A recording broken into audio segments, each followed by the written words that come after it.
Help support AMTV by becoming a patron, an AMTV staff member, and following us over on Twitter. This BBC crisis didn't come out of nowhere. Hi there guys, it's Adam Martyn here and welcome back to another video. And yes, I'm sure you thought we were going to talk about this at some point. There is a lot going on at the moment at the BBC, a lot going on, more than usual, in fact, because we have had two very high-profile resignations. The highest two, if you could think about it. We've had the resignations of the head of BBC News, Deborah Turness, and the resignation of the Director General himself, Tim Davie. Now, these resignations are huge for the corporation. It does not come lightly. We're going to absolutely explore the ins and outs of this. I'm just going to say this now. This is still, at the time I'm recording this, a moving story. I think we've had the bulk of the information now. I'm going to try and cover it as comprehensively and as in a way that is understandable as possible. So before we get into it, please do leave a like on the video and subscribe as well. That always helps us out. So what is going on? Well, it all started with a panorama program that aired last October, in fact, in October 2024. It was in the run-up to the last US presidential election, which of course was fought between Donald Trump and Kamala Harris. And in this panorama documentary, they showed footage of the January 6th, the day that there were the riots on the Capitol in Washington, D.C. And it played a speech from Trump where he was speaking to his supporters. Now, I'm going to play you the clip that was presented on Panorama and then explain why it was so controversial. Take a look. We're going to walk down to the Capitol, and I'll be there with you, and we fight. We fight like hell, and if you don't fight like hell, you're not going to have a country anymore. So the controversy around this clip is that there were two different sections of this speech, and they were miles apart, about 55 minutes apart, but the way it's presented there, of course, implies Trump is saying we're going to walk down to the Capitol and we're going to fight like hell. Basically, you could argue implying that he is trying to incite violence. Now, January 6th on its own that day is a whole slew of a mess, and of course Trump definitely has some role to play in that, but in terms of this edit, it does make it seem like this is how it was presented on the day, and it wasn't. That's not me defending Trump for a second. I am by no means a Trump supporter. But in terms of like the edit of a panorama program like this, it probably was a bit clumsy to do this. However, at the time, back in October 24, there were nigh on to no complaints about this from viewership or anyone. In fact, it just sort of went out and that was that. But now recently, over a year later, it's resurfaced again, mainly thanks to a guy called Michael Prescott, who was a former BBC advisor, and he released a leaked memo to the Telegraph newspaper which brought attention to this. But it wasn't just this. There were several other things that he pushed the BBC on that were an issue.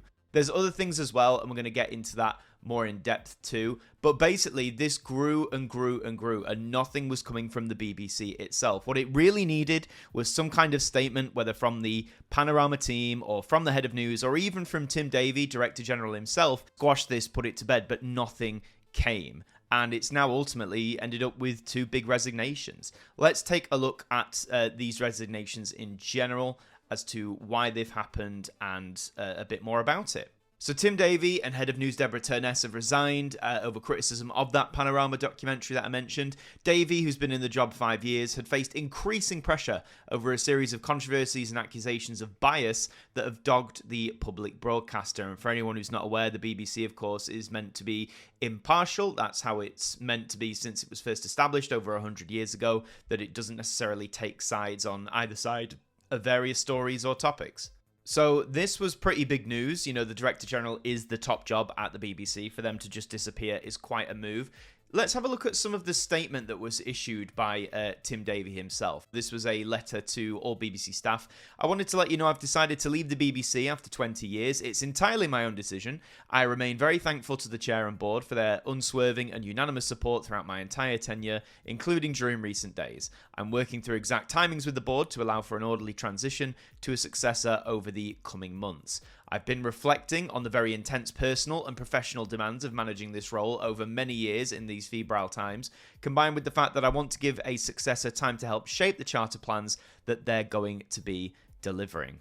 So it's clear, maybe this has been brewing for a while. Tim Davie is no stranger to various BBC scandals. We'll touch more on those in just a second. Further down in his speech, he says, "You will ask, why now? Why this moment?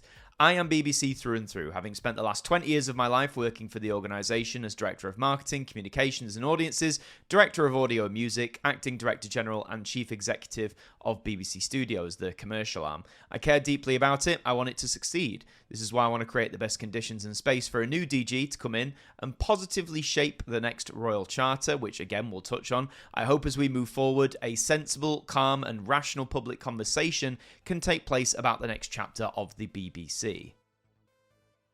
So, he claims about being BBC through and through, serving his time and that. I think personally, and again, I'm just speculating myself, I think this has been some time coming. The amount of storms that Tim Davie has weathered in his 5 years as DG, I can imagine the not just professional, but also the personal strain, and also just to try and be the leader of an organisation that tries its best to be impartial, but yes, it makes mistakes, but then is also getting flack from everyone, and these wider ramifications are something we need to talk about as well. Just to give you a bit of context as to the kind of things that Tim Davie has had to weather during his time as DG. So it includes Ofcom, the UK media regulator, ruling in October that the BBC committed a serious breach of broadcasting rules by failing to disclose that the narrator of a documentary about Gaza was the son of a Hamas official. Yes, that created quite a storm for a time. There was the broadcast of Bob Vylan's set at Glastonbury. I'm sure you heard that during the time, especially if you're a fan of the music festival. The sacking of Greg Wallace and John Turode also get in the bin off MasterChef. Those two, again, more presenter storms. Nothing new to the BBC, sadly, at this point. You had Gary Lineker leaving in May. That was also a big storm as well.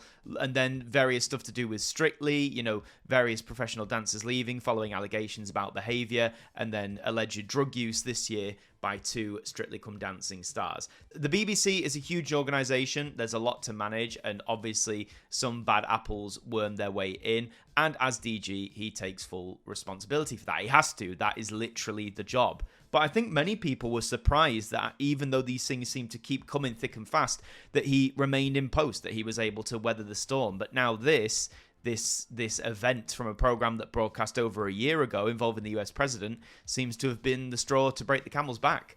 Then you have the CEO of BBC News, Deborah Turness. She says, "As the CEO of BBC News and Current Affairs, the buck stops with me, and I took the decision to offer my resignation to the Director General last night. In public life, leaders need to be fully accountable, and that is why I'm stepping down. Whilst mistakes have been made, I want to be absolutely clear that recent allegations that BBC News is institutionally biased are wrong." And to touch on that, just on the news side in particular, these accusations that the BBC has been institutionally biased have been around for decades. A common joke you might hear is that, say a Labour government is in power right now, and that then they're going to complain that the BBC is institutionally biased because they give them a lot of flack. They are the incumbent government. When things are wrong, you turn to the government who are in power because, they're in power. But it's the same like when the Tories were in charge. They claimed that the BBC was institutionally biased to the left. So they've never been able to win on that front from a political standpoint. And in terms, I think, when people say it now, this whole BBC bias thing, and I'm trying to, I try and be open-minded. I try and hear all sides of the spectrum when people have their criticisms of the BBC, because I think, you have to listen to different arguments, you have to debate with people, you have to try and understand where they're coming from.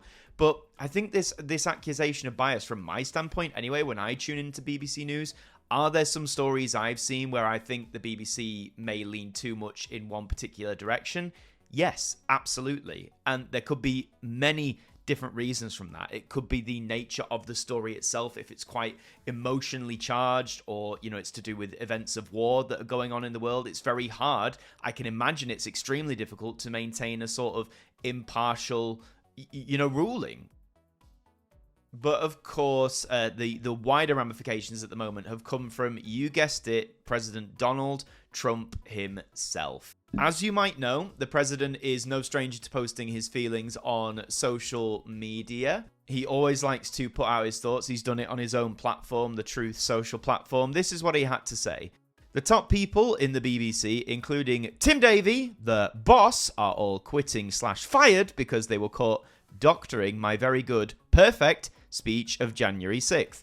Thank you to The Telegraph for exposing those corrupt journalists. These are very dishonest people who tried to step on the scales of a presidential election. On top of everything else, they are from a foreign country, one that many consider our number one ally. What a terrible thing for democracy. That's very rich coming from Donald J. Trump, if you ask me. So yes, he was clearly not very happy about this. The fact that, the president of the most powerful country in the world clearly has nothing better to do but respond to a broadcaster that's not even from his country, might I add. There are several broadcasters worldwide that are far more openly critical of Trump on a more regular basis than the BBC, yet he has no time for them. So, it just makes me laugh. So, obviously, that was his post on True Social, but now his lawyers have got involved and they've sent a letter to the BBC that is threatening legal action, would you believe? And it has 3 demands. The first one is immediately issue a full and fair retraction of the documentary and any other false, defamatory, disparaging, misleading, and inflammatory statements about President Trump in as conspicuous a manner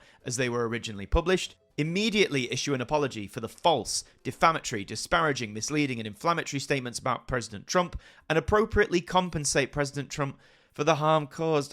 What for? The man's rich. This last one I find incredibly ridiculous. Yes, as I said at the very beginning, was the edit in the Panorama program clumsy, misguided? Yes, absolutely. There could have been more efforts to stress that there was, a cut in that speech or a caption saying 50 minutes later. Absolutely, the editing of that, you could argue, was completely botched. But the harm caused, President Trump, you could argue, gets, in inverted commas, harm caused to him every single day. There's everyday people on social media are technically causing him harm by being his detractors. Various newspapers, broadcasters around the world, not just the BBC, not just the UK and the US, and yet now he wants the compensation for that. It's absolutely ridiculous. The BBC has been given a deadline to respond as of the 14th of November 2025 at 10 p.m. British time. The letter adds that if the BBC does not comply, the president will enforce his legal and equitable rights, including by filing legal action for no less than $1 billion in damages. Are you kidding me? $1 billion? That is beyond ridiculous. I mean, you read that number and you instantly know this isn't going to go anywhere. I would think no reputable court is going to look at that number and think, listen, man, you're not going to get $1 billion.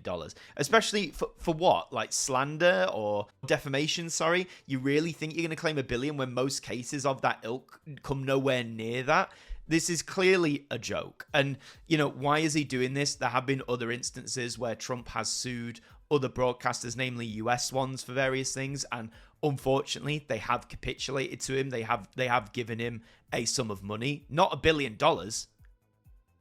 Paramount Global paid him $16 million to settle a dispute over an interview that was broadcast on CBS with Kamala Harris. ABC News paid him $15 million to settle a defamation lawsuit after its anchor falsely claimed he'd been found liable for the R word. You can see it there. But now he's got the BBC fully in his sights, and that the BBC is unnoticed. Ooh, I'm quaking in my boots. And even lawyers are saying this. Look at this. 1 billion figure totally meaningless, says leading media lawyer. This is from George Freeman, who's the executive director of the Media Law Resource Center in New York. He says Trump is the only sitting president in US history to sue the media for libel, and he does this very, very often. He has a long record of unsuccessful libel suits and an even longer record of letters like the one you received that don't end up as lawsuits at all. They're just there to threaten and to scare the media he doesn't like. And I really, really hope that the BBC sort of put their feet down and sort of stand against this, because it is literally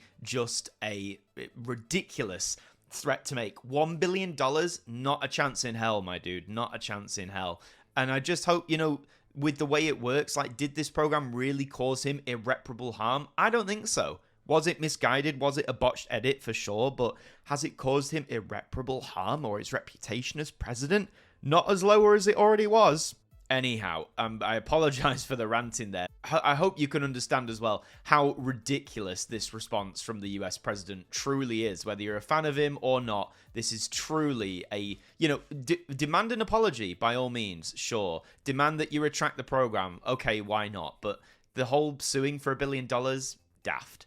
But of course, this whole thing with the Trump clip wasn't the only thing. As I mentioned, when Michael Prescott leaked this memo to The Telegraph, there were other things as well, such as ill-researched stories on racism. He says that the BBC had published ill-researched material that suggested issues of racism when there were none. This includes a now removed BBC Verify story about car insurance. There were also apparently too few push alerts on migration and asylum seekers. There was a quote-unquote selection bias against sending stories about migration and asylum seekers to BBC News app users as push notifications.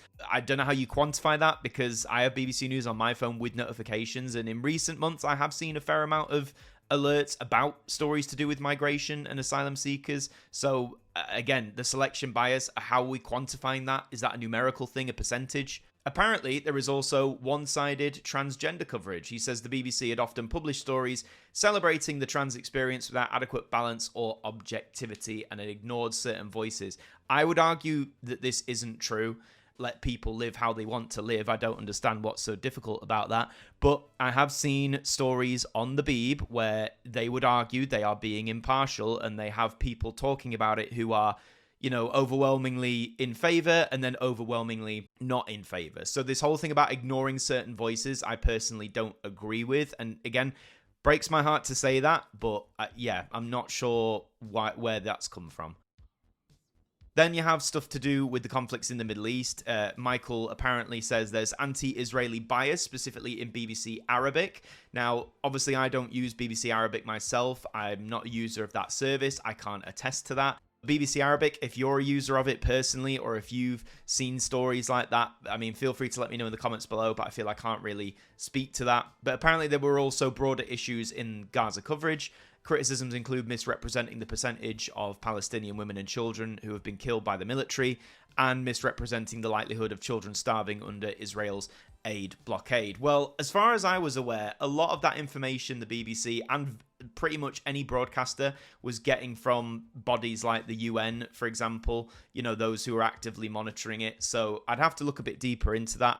So there is a lot of flack going. And again, it's still a moving story. There is still a live page currently on the BBC, ironically. Tim Davie and Samir Shah, who is the chair of the BBC board, had a meeting with all BBC staff today, and apparently they struck a positive and resilient tone, you know, saying that the BBC is going to thrive and that the charter is in a good position for the renewal in a couple of years. But that's another important thing to consider as well, the awful timing of all of this, because the Royal Charter is basically the document, the body that outlines how the BBC should be run, whether it gets to continue its operations going forward. It's renewed every 10 years. The next renewal is to come in 2027, so we're not that far away at all, you know, less than 2 years away. And all the controversies that have happened under his leadership could potentially undermine that. He's claiming it's in a very good place. I mean, we'll have to take his word for it, because it's going to be renewed, hopefully, in the very near future. But to lose your boss, the Director General, as well as the head of BBC News, you know, a very important role as well, it's not great. And I mean, in terms of what they're going to do, how on earth are they going to replace it? When's that replacement going to come in? At this moment in time, the time I'm recording this, we don't really know. So how is the BBC going to choose the replacement to Tim Davie? Well, that position of Director General is appointed by the BBC board.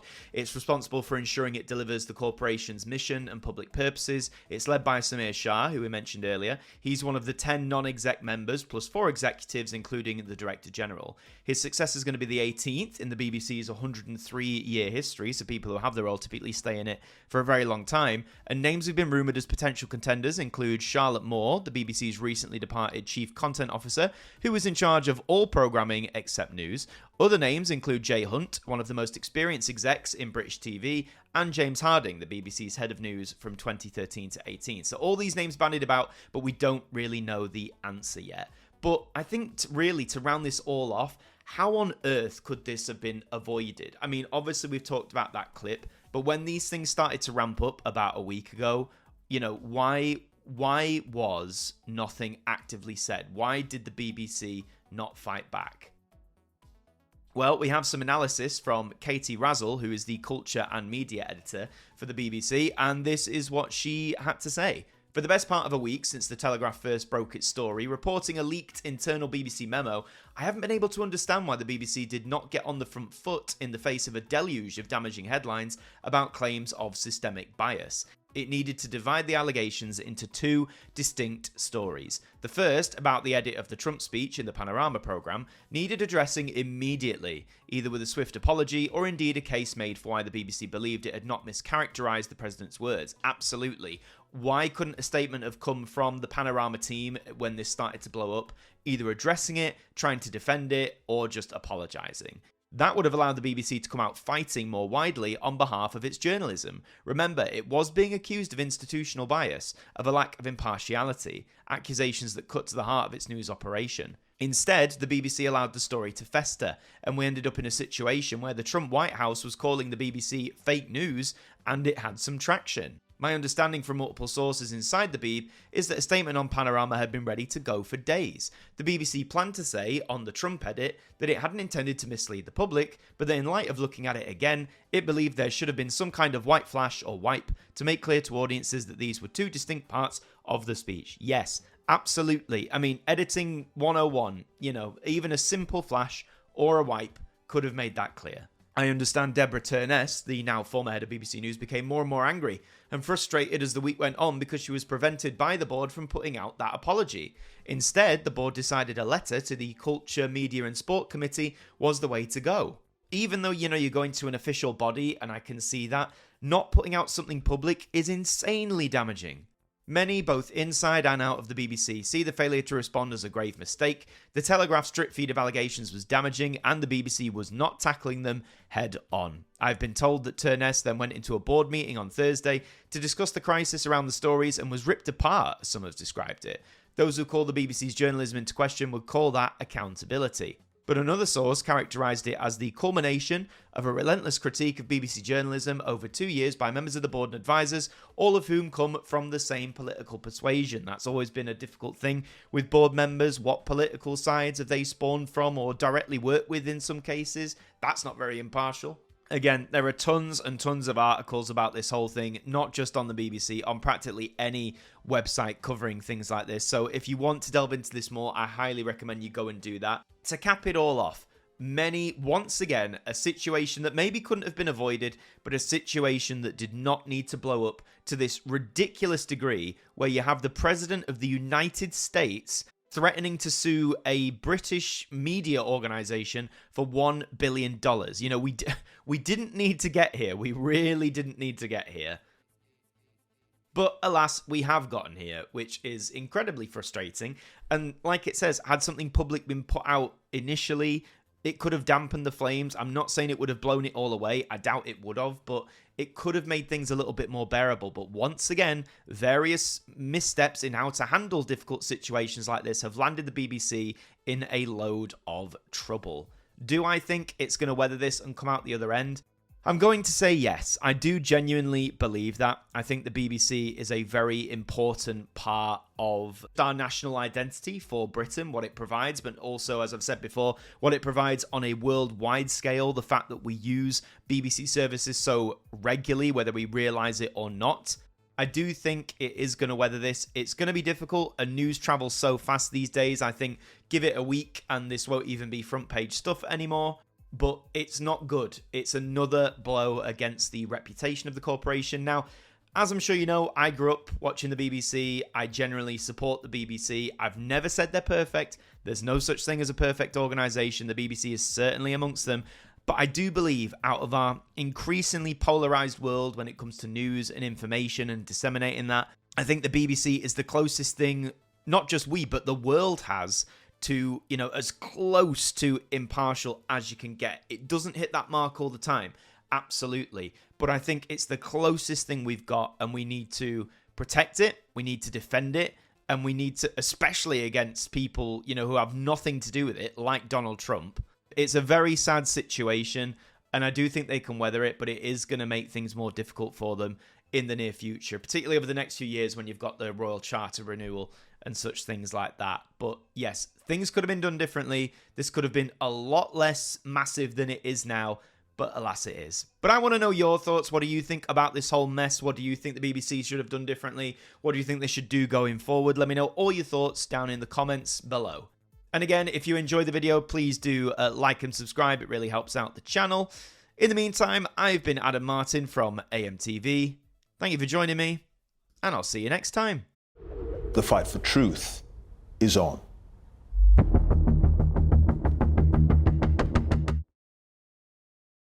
Thank you to our patrons for helping to support the show, and a special thank you to Macra, Sean Knock, Dod Khan, Ethan Carberry-Holt, Liam Domain, AJ Mac 200017, Jen, Traffy, Mr. Eurovision 1986, Evan Hart 42 Radio, Tim Ripley, 40-something Manchild, Mr. J McLeod, James Wallace, Ben, Stephen Oliver, Shadowfiend 180X, Swan Ronson, Adam Gamer, Sir Fonzie Daz, Matthew Elif, Pigeon's House, Seraphic Euphoria, Dave Batten, Kevin Mallon, Shah H, Liam Turner, Real Team Foxy Plays, Jenny T, Lovely Dave and Gem, Tyler McLean 316, NJ on DT84, Jimmy the Bantam, and the Macabre Tavern, our AMTV staff members.